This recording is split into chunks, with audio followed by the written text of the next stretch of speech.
สบายดีพ่อแม่พี่น้องเพื่อนสุขคนเลยเนาะตอนนี้บอกเพิ่นก็อยู่ที่ทางออกไปเมืองไซยะบุรีเนาะพี่น้องทางเข้าไปนี่ก็จะเป็นบ้านบอกเพิ่นตอนนี้เพิ่นกำลังสิไปตลาดมีผู้ใหญ่ใจดีเพิ่นฝากเงินมาให้บอกเพิ่น500 บาทตั้งแต่ต้นเลยพี่น้องให้บอกเพิ่นไปเลี้ยงน้องๆที่อยู่หอพักก็คือกลุ่มของน้องกลุ่มของน้องปะเยาน้องปะเย่งน้องน้อยหน้าหรือว่าน้องอันหน้านั่นเองเนาะพี่น้องเนาะแต่ว่าน้องอันหน้าบ่อยู่แล้วแหละเหลือแต่น้องปะเย่งแล้วก็น้องซีมอนแล้วก็น้องปะเยาแล้วก็บ่ฮู้ว่าเหลือผู้ใดแน่เนาะพี่น้องที่ยังเหลือก็เพราะว่าน้องเพิ่นยังเรียนหนังสืออยู่เพราะว่าน้องเพิ่นเรียนม .4 กับม .7 ม .4 กับม .7 นั้นน่าจะเสกน้ำหลังพี่น้องกันเลยเพิ่นก็เลยยังเหลือแต่ซ้ำนั้นแล้วคนที่เสกก้อนก็คือน้องดาวน้องดาวแล้วก็น้องอย่างอีกคนหนึ่งน้องล่าเนาะน้องดาวน้องล่าแล้วก็น้องอันหน้าอันก็แยกย้ายกันเนาะพี่น้องเนาะแยกย้ายกันไปเพราะว่าน้องเสกจบแล้วน้องอยู่โรงเรียนที่บ่ได้เสกจบสั้นเลื่อนสั้นตอนต้นตอนปลายเนาะพี่น้องโอเคเนาะพี่น้องเนาะเงิน500 บาททีแรกเพิ่นก็ว่าสิไปซื้อจะทีแรกเพิ่นว่าจะพาน้องๆไปกินข้าวอยู่ร้านอาหารแต่ว่ามันบ่พอเนาะพี่น้องเงิน500ก็ตีเป็นเงินกีบก็ประมาณ300,000ปลายพี่น้องเอ้ยมันบ่พอเพิ่นก็เลยถ้าเป็นแบบนั้นแล้วก็ซื้อของไปเฮ็ดอยู่ครัวกินปัดน้องๆกินทีแรกเพิ่นโทรถามน้องๆบอกว่ากินหยังก็ได้ตามที่อ้ายอยากซื้อมาบอกเพิ่นก็เลยโอเคสั้นตามใจอ้ายก็เลยก็แล้วกันบอกเพิ่นว่าอันนี้เพราะว่าน้องเพิ่นบ่รู้ว่าอยากกินหยังเพราะว่าน้องก็บ่กล้าลองขอเพราะว่าน้องน่าจะเกรงใจพี่น้องเอ้ยบอกเพิ่นก็เลยทีแรกเพิ่นว่าสิซื้อไก่ย่างตำบักหุ่ง ประมาณนี้แล้วก็ข้าวเหนียวแต่ว่ามันคือสิง่ายเกินไปหรือว่าแล้วมันก็น้องๆคือสิเคยกินดูอยู่เนาะบ่เพิ่นก็เลยตัดสินใจ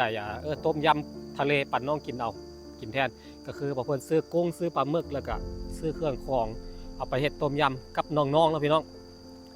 สุดท้ายนี้บ่เพิ่นก็ต้องขอบมกขอบใจผู้ใหญ่ใจดีหลายๆที่เพิ่นให้เงินมาถือว่าเพิ่นให้มา2เทื่อแล้วพี่น้องเทื่อละ500เทื่อเมื่อก่อนนั้นก็500รอบนี้ก็500บ่เพิ่นก็ต้องขอบมกขอบใจหลายๆเนาะเพิ่นบ่ประสงค์ออกนามเด้อบ่เพิ่นถามเพิ่นแล้วว่าเพิ่นว่าบ่เป็นหยังบ่เพิ่นบอกว่าบ่ประสงค์ออกนามขอแต่ว่าได้ให้แล้วก็ได้เฮ็ดคุณงามความดีแล้วก็ได้แบ่งปันให้น้องๆได้อยู่ได้กินก็พอแล้วเทื่อก่อนนั้นบ่เพิ่นไปเลี้ยงเศษส่วนของน้องอาเสงหันแล้วเทื่อนี้บ่เพิ่นก็เลยมาเลี้ยงน้องๆที่อยู่โรงเรียนอยู่หอพักเนาะพี่น้องเนาะไปบ่เว้าหลายอย่างห้างเดี๋ยวมันสิข้ามสิมืดพี่น้องไอ้เพิ่นต้องไปเยี่ยมน้องแสงต่อเพราะว่าน้องแสงนั่นก็ได้รับข่าวว่าเข้าห้องหมอว่าซั่นพี่น้องบ่ฮู้ว่าเป็นหยังเดียวเอาไว้บ่เพิ่นจะไปเยี่ยมน้องแสงแล้วเป็นจังไดแล้วบ่เพิ่นจะอัปเดตให้เบิ่งเนาะพี่น้องเนาะอัปเดตให้ทุกคนได้เห็นว่าน้องเป็นจังไดอาการดีขึ้นหรือยังเป็นอย่างไรบ่แบบนี้เนาะ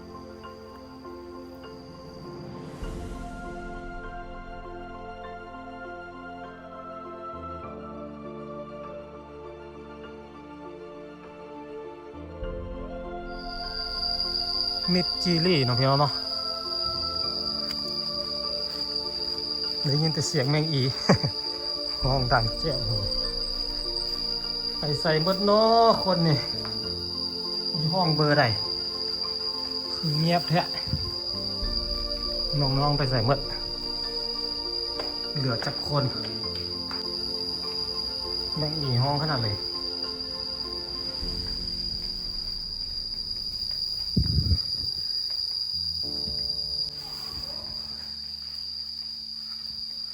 เท่าที่ว่าเพื่อนจำได้ยี่ห้องเบอร์6แม่นบ่มีคนอยู่บ่นี่เข้าไปได้บ่พากันเฮ็ดอย่างอยู่ โอ้โหไอ้โทรหาบ่ติดอ้าวยังพอได้ไปใส่ซ้ำเจ้าอ่ะไปแล้วกลับมา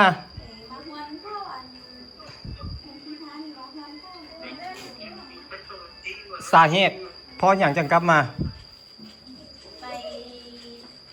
เรียกเข้ามาข้างแล้วจะมาอ๋อไปเฮ็ดเวียกแล้วเขาบ่รับเฮ็ดเวียกแล้วกลับคืนมาเสียเงินค่ารถค่าไปค่ามาละล้าเลยเนาะฟรีเลยตีตัวกลับโอ้ตายตนน้องอันน่ะ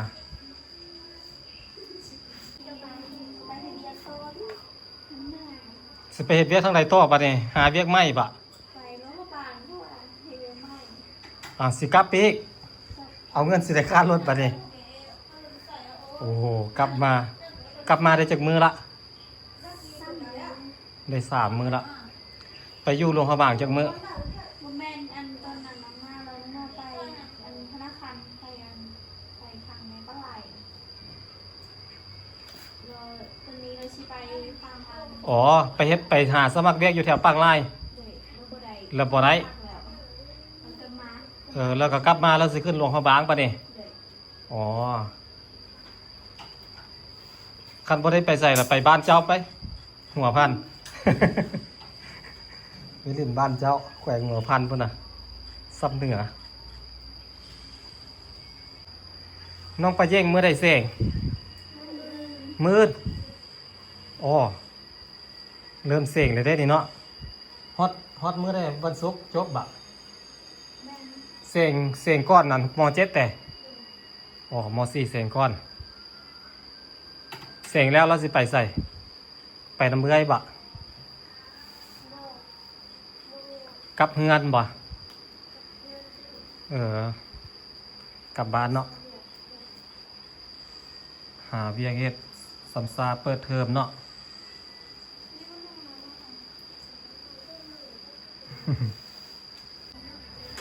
น้องปะเยาน้องๆงันเสงจบแล้วเจ้าสิอยู่น้ำไผ่ปะเนี่ย น้อง อยู่คนเดียว คนเดียวที่ บ่ย่านเตะโอ้ยน้องๆสิหนีป้าไปแล้วห้องม.4สิเสงก่อนม.4เสงก่อนแล้วก็เหลือน้องอัน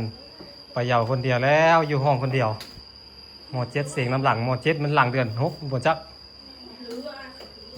มีคนเดียวก็ได้ เคยอยู่คนเดียวมาหลายแล้วเนาะสิ้นละ จูเขาเส้นอยู่เนี่ยนี้เลยเนี่ยรวบไปเส้นอยู่ใส่ เซียนเอกภาพ ไปเสงอยู่งานเอกภาพสันติภาพเอกภาพอยู่หั่นหั่นบ่เงินเจแมวหั่นบ่ทางใดของเงินเอกภาพ ฮาร์ดนี้ อ๋อทางไปหาดนะเชียนทางอะแล้วมอเจ็ดได้เสกอยู่ใส่ มูเดอาจารย์ว่าสิไหนเส้นอันดูอัน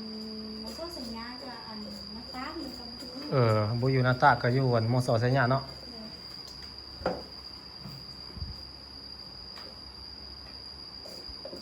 แล้วก็หน้าซ้ำผาสร้างแถวนั้นเอาออกมาที่มืดเลยแล้วเนาะ ไปเนี่ยได้จูเขาไปกับอาจารย์วะ น้ำมันก็ออกมา อาจารย์เอารุ่นใหญ่ น้ำมอนต์บ่ได้ออกมาแต่ ไหน น้ำมอนต์ก็ออกมาคือกัน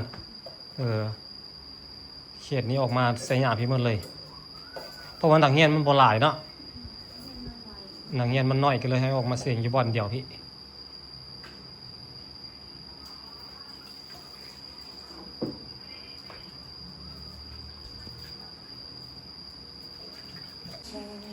เอาลองมึงดูแก้มือมึงดูเมื่อนั้นบอกเพื่อนซื้อมาพ่อแดงรอบนี้เอาใหม่รอบนี้โอ้โหผ้ามึงมูนเครื่องน้อยเครื่องใหญ่ อ๋อ เนื้อไปฟัง ตาก็คือว่าบ่ได้เล่นะบะตาบ่ได้เขนะแต่โอ้แดงอยู่นี่แดงเอาปาดเลยปาดเลยเพิ่นหัวตัวเองปาดมันงูเครื่องน้อยเครื่องใหญ่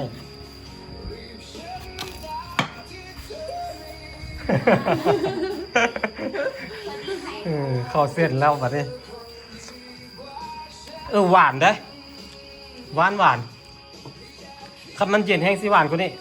มักม่วงมันต้องใส่ตู้เย็นก่อน มึงไม่กินมังโม กินมักม่วงมาเด้อกินมักม่วงภาษามงว่าได้มักม่วง นอดี นอดิ นอดี บ่หมายถึงมักม่วงแตงม่วงอะน่ะบ่แม่นเต้าแต่มากหยังก็ ดี ดี มดเต้าเราเป็นบางอื่นพุ่น อันนี้นอตินอดีนอดีแปลว่ามักม่วงแต่อ๋อ เราอยู่กับชาติเราเนี่ย มักน้ำเต้าเกินเต้ามักเกินมักอันเอินเต้าคือกันเนาะ นี่เลยนี่อะไรนะ กินเลยกัดกินรสหวานอยู่ได้คมอยู่รอบนี้นะ บ รอบนั้นบวกคุ้มเลยรอบนั้นสีชมพูรอบนั้น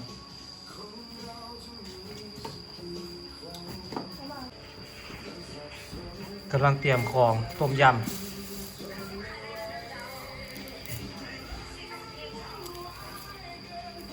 มื้อนี้มากินข้าวนำน้องๆมานี่กินข้าวแรง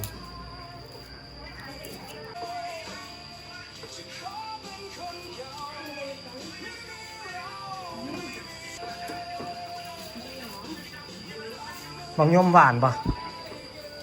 หวานหรือส้ม ส้ม ส้มเนาะเอาไปต่ำแซ่บได้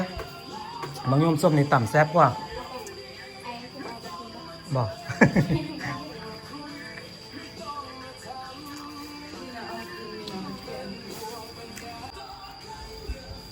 ตัดหนวดกุ้งปกติก็ได้กินข้าวแรงอยู่บ่เป็นบางมื้อเนาะบางมื้อหิวก็เฮ็ดกิน บางมื้อบ่หิวก็บ่กินเพราะว่าอาหารแรงก็เจ้าบ่ได้เลี้ยงเด้เนาะเขาเจ้าเลี้ยงแต่เช้ากับสวย แต่ตัวนี้เขาเป็นเลี้ยงอ่ะ แต่เดี๋ยวนี้บ่เลี้ยงแล้วเนาะหมดโควตาแล้วเนาะ เพราะว่าทำเด็กเอง เฮ็ดเองกินเอง เขามีเหมือนแล้วแต่พอ เด็กน้อยบ่หลายหรอกยิ้มหลายๆเด้เจ้ายิ้มงามเจ้าก็ยิ้มงามอยู่เด้เนาะเวลายิ้มก็ตาแพงอยู่เด้ส่วนหลายอันมาเจอบ่ค่อยยิ้มฮะดอกจน FC ถามว่าน้องบ่มักยิ้มบ่ว่าซั่นมักยิ้มมาคะน้องฮู้จักน่ะน้องเรื่องน่ะเวลายิ้มก็เจ้าก็งามอยู่เด้น่ารักอยู่เด้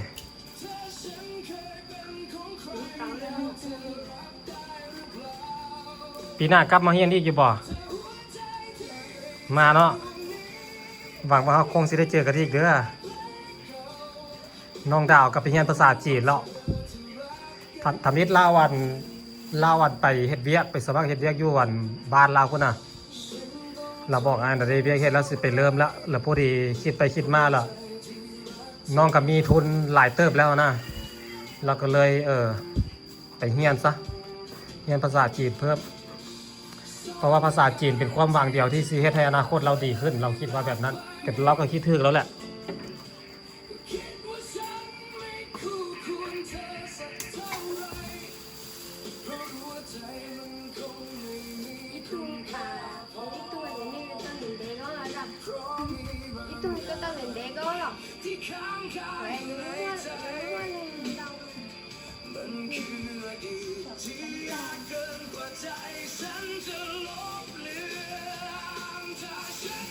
สิพาน้องไปกินอยู่ร้านอาหารกับมันแพงโพดต้องมีเงินระดับล้านจึงกินได้อยู่ร้านอาหารแต่ว่างบบ่เพิ่นมีแต่300,000ป่ายก็เลยซื้อมาเฮ็ดกินกับน้องอยู่เฮือนเราอยู่ห้องเราฮะล้างแล้วเอาใส่ถ้วย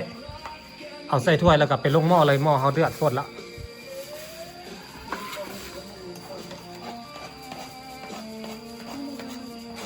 จับใส่รถล้างได้เลยก็จับใส่แล้วล่ะ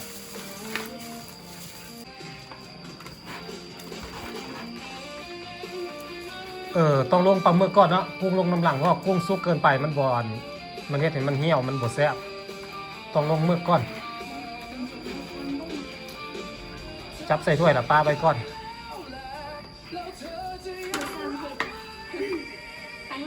ครั้งแรก ครั้งแรกป่ะเอาลองเบิ่งมีครั้งแรกเดี๋ยวก็ต้องมีครั้งที่สองมีครั้งที่สองกับมีครั้งที่สามถ้ามีครั้งที่สามครั้งที่สี่ไม่ควร เดี๋ยวไอ้สิพามาพาเฮ็ดกินตลอดดอกเจ้าจะฟ้าเอาลงเด้อคือว่าแล้วเนาะน้องก็สิไปแล้วจบปีนี้น้องก็บ่อยู่แล้วเด้น้องสิกลับบ้านแล้ว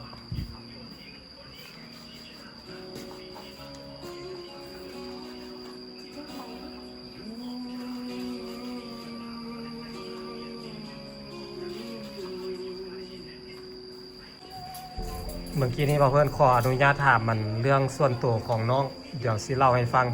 บางเทื่อมีคนอยากรู้เพราะว่าบ่เพื่อนแปลกใจแล้วก็สงสัยว่าเป็นอย่างน้องอันกลับบ้านแล้วอยากไปหาเฮ็ดเวียกต่อเป็นอย่างคือบอกอยากกลับเฮือนทางที่อันเฮือนเป็นพื้นที่สุดท้ายที่เฮ็ดให้เฮาอันรู้สึกอบอุ่นเป็นพื้นที่สุดท้ายที่เฮ็ดให้เฮาต้องอันไปหาแต่ว่าน้องบ่อยากกลับบ่อยากไปหาเฮือนบ่เพิ่นก็เลยสงสัยบ่เพิ่นสงสัยบ่เพิ่นก็เลยถามน้องว่าสาเหตุเพราะหยังบ่เพิ่นถามน้องว่ามีความสุขบ่กับเฮือนน้องบอกว่าบ่มีความสุขแสดงว่าครอบครัวของน้องมีปัญหาเพราะว่าพ่อแม่น้องแยกทางกันแล้วเข้าใจเลย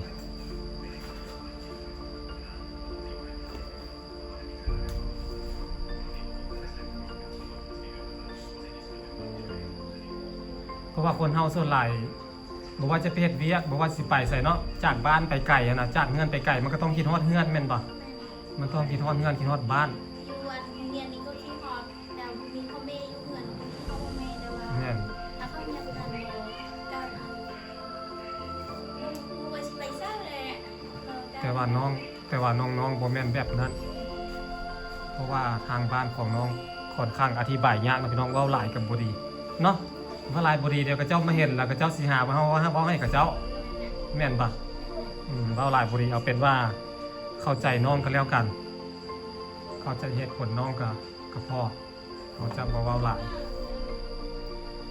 แต่น้องๆนี่กลับกลายเป็นว่าบ่อยากเมืองเงินบ่แม่นบ่อยากเมืองเงินขี้ค้านบ่แม่นได้เนาะที่จริงแล้วมันบ่แม่นแบบนั้นเนาะมันมีปัญหาซับซ้อนหลายกว่าหั่น จะไปเงินเนาะกับไปอยากได้ ปัญหานู่นนี่นั่นเนาะถ้าใครอยากรู้รายละเอียดต้องงันทักมาส่วนตัวเอา สิเล่าปันฟังเข้าใจน้องๆเลยโอ้สู้ขนาดเลยทนขนาดเลยไอเคยมีความคิดได้ไอเคยมีความรู้สึกแบบอยากแบบอันนี้แค่ในความรู้สึกของไอนะไอจะเล่ากันฟังไอเคยคิดไว้นะไอเคยคิดไว้ว่าแบบการที่แบบว่าเราไปเจอผู้หญิงที่เขาเคยทุกข์เคยยากเคยลำบากมาก่อนนะแล้วเราไปแต่งเขามาแบบนี้นะเป็นคู่เราแบบนี้นะสิดูแลให้มันแบบดีๆแบบนี้ไอคิดว่าแบบนั้นนะเพราะว่าช่วงเริ่มต้นของเขามันแย่แล้วนะจากนี้ไปขอให้มันดีซะแบบนี้นะคิดแบบนั้นได้ไอ้เคยคิดแบบนั้นคิดแบบอยากให้เขาจะให้เขามีได้สิ่งที่ดีๆบ้านปลายชีวิตแบบนี้นะเริ่มต้นบ่ฮู้ว่ามันสิเกิดหยังมาก็ย่ามันแบบนี้นะไอ้เคยคิดถ้าเกิดว่าไอ้เจอคนที่แบบว่าเขาเสื้อว่าหลายๆคนก็น่าจะคิดคือบอกเพิ่นแบบเขาไปเจอคนที่เขาทุกข์เขายากเขาลำบากมาก่อนนะครอบครัวแยกทางกันแบบนี้นะมีปัญหาแบบนี้นะแล้วแน่นอนว่าการที่เขาเจอสิ่งที่มันแย่ๆเวลาเขาเอาผัวไปเขาเอาเมียไปเขาก็ต้องอยากเจอคนที่มันดีเป็นป่ะอยากเจอครอบครัวที่แบบว่าอยู่นำกันไปตลอดแบบนี้นะเพราะอยากให้เป็นแบบที่ผ่านมาพ่อแม่เขาแบบนี้นะแน่นอนว่าทุกคนต้องคิดแบบนั้นต้องอยากเจอแบบนั้นนั่นแหละประเด็นก็คือเมียไพ่สิมาสานต่อไพ่สิมาเฮ็ดให้ได้เนาะอันนี้ก็คือสิ่งที่หลายๆคนวาดฝันไว้บางคนก็ได้ไปแล้วก็บ่เห็นคุณค่าบางคนแต่สำหรับไอ้เคยคิดว่าถ้าเกิดว่าไปได้คนแบบนั้นแล้วไอ้สิแบบว่ารักษาเขาดีๆแบบนี้นะบ่ให้เขาเสียใจไปได้คิดได้ไอ้เคยคิดแบบนั้นแต่ว่าจะมีผู้ในบางคนน่ะ แม่นบางคนเขาเบาใจเขามาใส่ใจเฮาแบบเห็นแก่ตัวหลายเกินไปแล้วบ่คิดถึงว่าจิตใจเขาเป็นอย่างเขาต้องการอย่างเขาเศร้าหรือเขาสุขแบบนี้นะเขาทุกข์หรือเขามีความสุขแบบนี้บ่ฮู้เลยบ่ถามกันเลยแบบนี้นะเอาแต่อารมณ์ของตัวเองแบบนี้นะเอาเกลือไปนวดลงละโอเคเดี๋ยวให้น้องกันเอาผักบัวกับซอยเป็นต้นยาวๆเนี่ยแหละใส่มันเป็นได้หน้าตาไปซีมมาก่อนเด้อบางนาวยังมันใส่เตะมันสุกแล้วเตะจนตัวค่อยซีมบ่จักนี่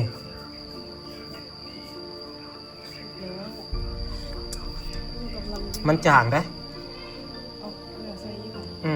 จางแห้งอีหลี ห้องนี้มีคนอยู่เพราะห้องนี้ทุกคนไปเอิ้นกินข้าวกัน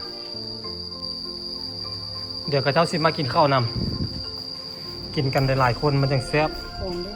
ไปเอิ้นห้องกันเบอร์7มากินข้าวนำ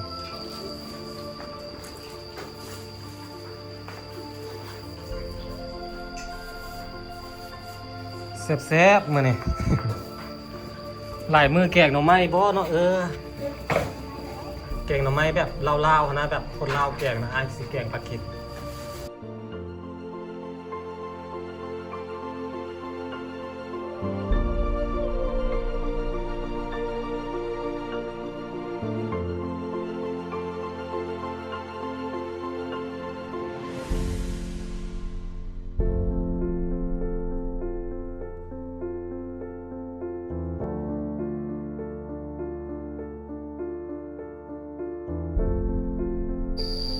น้องๆเพิ่นอายเอาไปให้กัน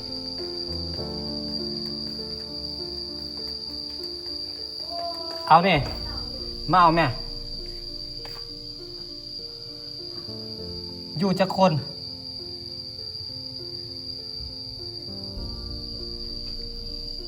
สิเจ้าอยู่จักคนห้องไปกายหันไปใส่เบิดอ่ะ ไปอ้ำท ไปอาบน้ ำขอบใจเด้ ำ อ โดยบ่เป็นหยังจับดีเลย เลยขอบใจ โดยบ่เป็นหยัง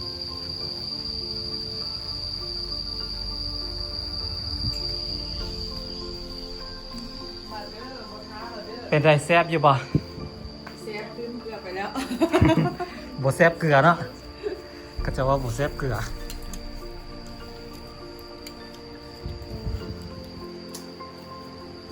เป็นไรยิ้มอย่างเดียว กินไปนำยิ้มไปนำมีความสุขเนาะคนมีความสุขกินข้าวยิ้มมันดีแล้ว กินไปนำให้ไปนำนี่ไอเมื่อปาด กินไปนำให้ไปนำเปล่าได้ เราแต่งกันไปได้ใช่ไหม เนื้อเจียวหมกเพชร เราแต่งกับเจ้าเราไม่ได้แต่งนะ แม่นแล้วเนาะอันนี้แต่บ่ได้ซื้อมาเก็บมาใส่ต้มยำ ลืมหมกเพชรซุปเอาใส่ไหมเอาใส่ก็ได้ใส่นั้นก็ได้ มาเด้อทุกคนมากินน้ำกันเด้อกินข้าวแรง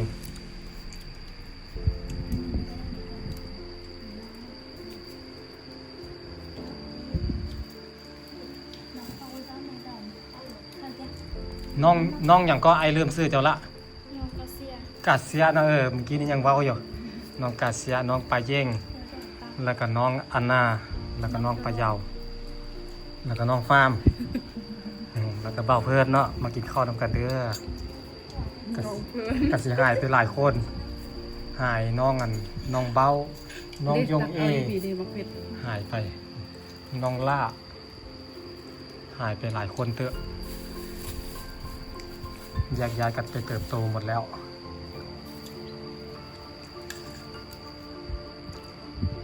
เอาลงรถกินกุ้งแบบนี้แล้วคิดฮอดตอนอายไปเที่ยวเมืองไทยกุ้งภูเขาไฟน่ะตัวบักใหญ่ๆเป็นกระเจ้าตั้งไว้คือภูเขาไฟนี่แหละคือภูผาคือตัวภูเขาไฟแต่มีไฟไหม้ลุกๆอยู่แซ่บได้โคตรแซ่บเลยโอ้โหอยากพาสิเจ้าไปกินเด้ กุ้งภูเขาไฟก็เจ้าพาไอ้ไปเที่ยวแล้วไอ้ไปกับเขาน้องมั่นไปกับเด็กน้อยอยู่บ้านไอ้กับแม่เขาแล้วก็ไปฟาร์มส่วนหลายกุ้งอันนี้ก็เจ้าจะมาต้มมาแกงแต่ถ้าเป็นกุ้งปิ้งแล้วเขาจะเอากุ้งแม่น้ำกุ้งหัวใหญ่ๆนะอันนั้นเอามาปิ้งนะ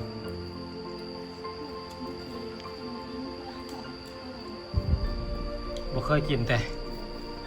บ่เคยกินกุ้งปิ้งเลยพอกินกุ้งภูเขาไฟนี่ทำไอ้ปกติไอ้กับบกเป็นคนกินบ่หลายอยู่แล้วนะไปเจอไอ้กินบ้างหลายๆ กินจนอิ่มน้ำหนักขึ้นจักโลเนาะฟาร์มเนาะขากลับมา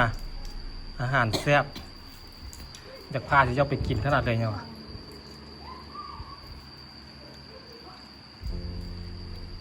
คือสิตื่นเต้นขนาดเลยแหละเนาะไปเห็นตึกสูงๆไปกินอาหารแซ่บๆ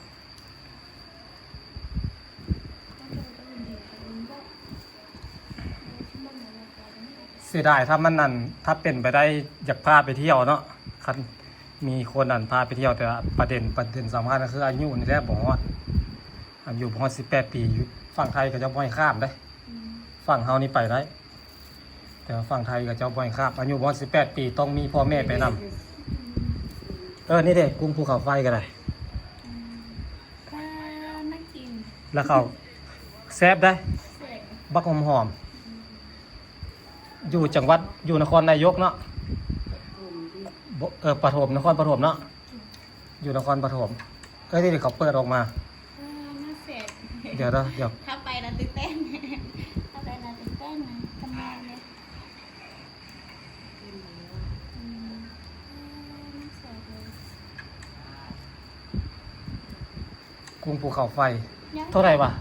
อันเนื่องนี่ก็ไปเจ้าสั่งอ่ะ เป็นพันอยู่ที่ซื้อบ่ได้ จืดบ่ได้เนาะน่าจะประมาณ1,000 กว่าบาทนี่แหละถ้วยนึ่งนี่นะจานนึ่งนี่นะ เก่งเลย แพงอะไร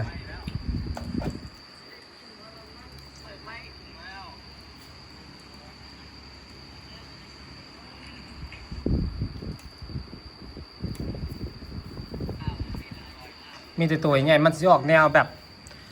เข้มๆในเรื่องของความเนาะกินให้อิ่มได้ กินหลายๆเด้อ กินเลยเจ้าบ่แม่นลูกแล้วตายสิลูกน้ำมูก หมู่ลูกแล้วลูกนำเนาะไอเคยพอยอกน้องคนหนึงอะเราอันยังพอได้อิ่มแล้ว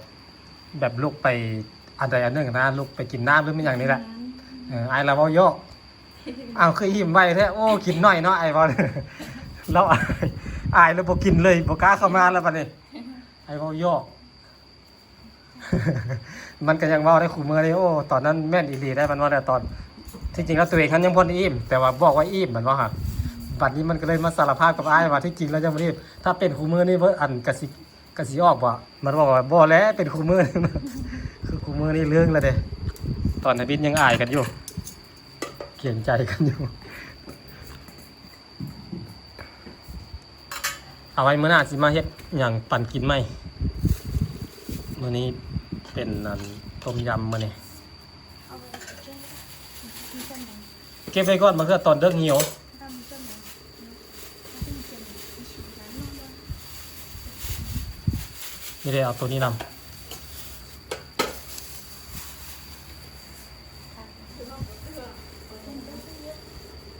ไปกลับก่อนเด้อ โดย กลับก่อนเด้อน้องน้องอันหน้าเนาะน้องปะเยาน้องไอกลับก่อนเด้อน้องปะยิ่งโอเคทุกคนสู้ๆเด้อเซงให้ผ่านเด้อ โดย ตั้งใจเฮียนได้บ่แม่นเอาข้อใดวะเอาเนื้อใดวะได้บ่สมัยอ้ายกันแนวนั้น ถามกันถามหมู่ บ่ได้ค่ะ แต่ว่าสมัยก่อนมันได้เขียนเด้รุ่นนายเสกนะรุ่นที่เจ้าเสกนี่มีปาละไนเป็นปะติ๊กเอาแล้วมันง่ายมันสมัยอ้ายนี่ต้องได้เขียนต้องได้จดต้องได้ไล่ข้างนี้บางเทื่อก็เขียนน้ บ่ก็บ่ได้ยินอีก ำเขียนน้ำกับบ่ทันบางเทื่อบางเทื่อเวลามันสิมืดแล้วมันจักมาหั่นน่ะส่วนหลายนะอันข้อสอบนั่นน่ะ บ่บ่นมืดมันเวลามันสิมืดล่ะบางเทื่อโอ้ยกดดันขนาดนี้ว่ะแต่ก็บ่เคยตกจักตีใหญ่ก็ได้ผ่านตลอด ในวันปีนี้เราก็ง่ายๆเนาะ แม่นเดี๋ยวนี้มันสบายแล้วเดี๋ยวนี้ ง่ายมันได้แล้วก็บ่ได้ บ่ได้อีหลีเฮาก็บ่ได้อีหลีเฮาก็อย่างน้อยเฮาก็บ่ได้ส่งเจียเป้าเด้เฮาได้ติ๊กเอาเด้เดาเอาชื่อบ่ชื่อก็ค่อยว่ากันทีหลังแล้วนี่นะก็ดีกว่าบ่อันติ๊กหยังเลยบัดนี้นะสมัยอ้ายนี่บ่ได้เลย ถ้าไปส่งเจียเป้านี่คะแนนสูตรเลย แม่นนะ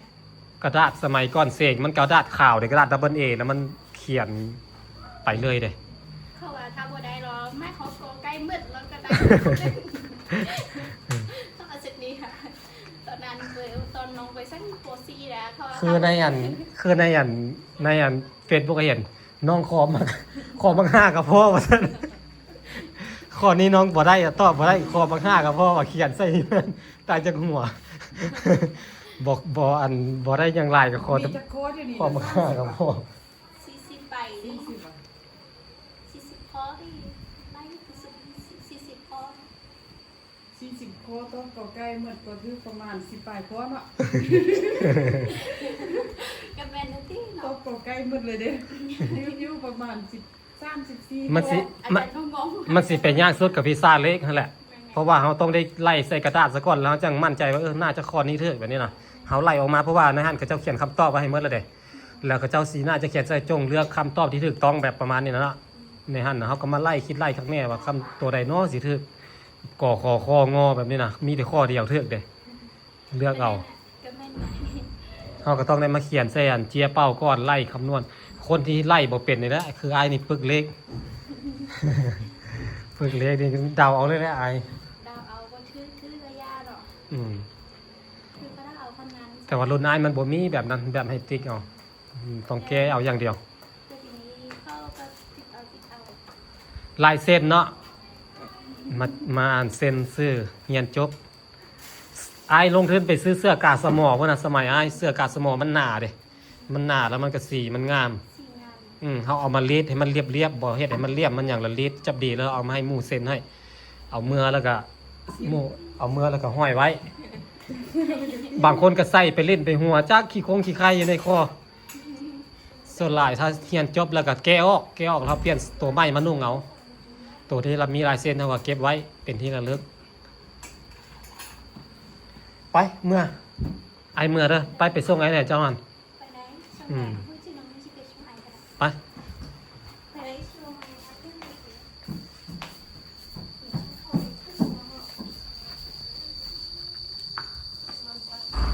อยู่ใส่ละ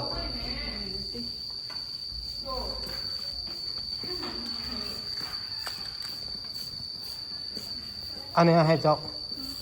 ไปบายบายบ่เป็นอย่างไรไปได้แล้วไอ้กลับเองได้โอเคน้องเพิ่นไปส่ง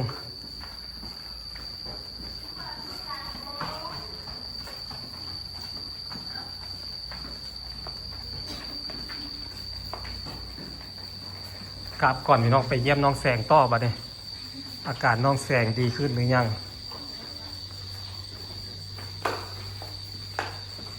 บายบายแล้วสิมาเล่นน้ำไม้เด้อบายบายเด้อบายแล้วเจอกันไหมโดยหักแพงกันเด้อ